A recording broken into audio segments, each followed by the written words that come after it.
এখানে রয়েছেন আপনাদেরকে জানাচ্ছি বিডিলাইভ নিউজ 24 পক্ষ থেকে স্বাগতম।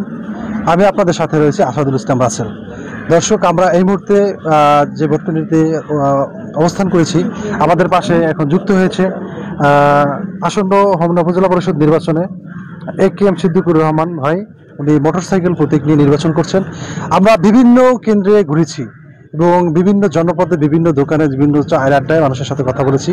প্রতিটি জায়গায় একটা কথাই শুনেছি, ত্যাগী একজন দলের দুঃসময়ের কাণ্ডারি, আর সবসময় যিনি সুখে দুঃখে মানুষের পাশে থাকেন, এমনই একজন লোক উপজেলা নির্বাচনে প্রার্থী হয়েছেন। সাধারণ জনগণ তাদেরকে বেছে নিয়েছে। এখন আমরা তার সাথে কথা বলবো আজকে নির্বাচনের যে পরিবেশ এবং তিনি যদি জয়লাভ করে আসলে তিনি এই উপজেলাটি কিভাবে সমৃদ্ধ করবে এবং একটি উন্নত স্মার্ট উপজেলা হিসেবে গড়ে তুলবে। আসসালামু আলাইকুম। ধন্যবাদ চ্যানেল 24-কে। আসলে আমি হোমনা উপজেলা আওয়ামী লীগের সাধারণ সম্পাদক। আপনারা জানেন যে আমি নির্বাচনে প্রতিদ্বন্দ্বিতা করছি, আর আমার প্রতিপক্ষ যিনি, উনি হলো আমাদের এই এলাকার এমপি মহোদয়ের স্ত্রী। আপনারা জানেন বিভিন্ন কেন্দ্রে এমপি মহোদয় ডাইরেক্ট আমার কর্মীদেরকে ফোন করে হুমকি দিচ্ছে এবং বিভিন্ন কেন্দ্রে এই আনারস মার্কার প্রতীক এমপি সাহেবের স্ত্রীর নেতাকর্মীরা আমার কর্মীদের উপর হামলা করেছে। আপনারা জানেন যে এই জগন্নাথকান্দি কেন্দ্রে আমার ভাই ওকে বিষম মারধর করেছে এবং তার মাথা ফেটে দিয়েছে, এবং প্রতিটা কেন্দ্রে বহিরাগত লোক এনে এনে প্রভাব বিস্তার করে আমার বিজয়কে ছিনিয়ে নেওয়ার চেষ্টা করছে। এবং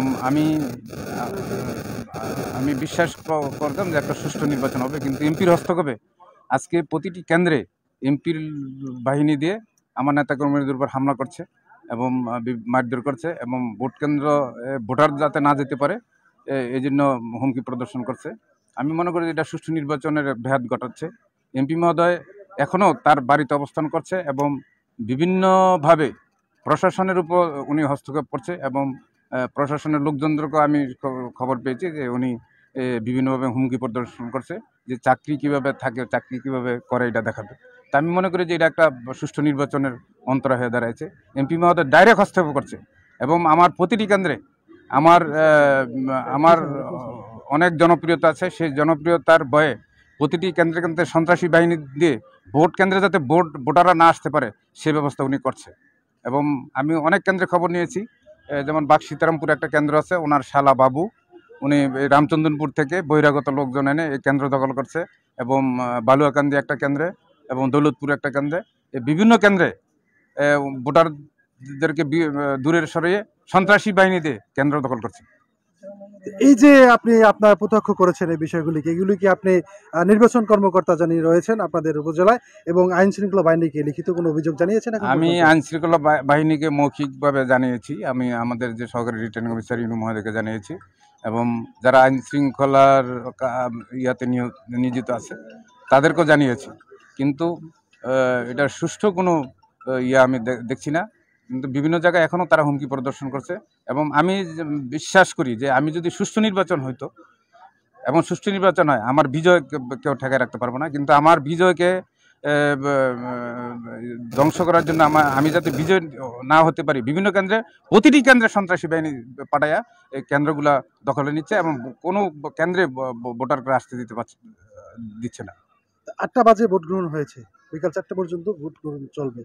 সাধারণ যারা ভোটার রয়েছে আসলে তাদের মেসেজটা থাকবে কি আপনার?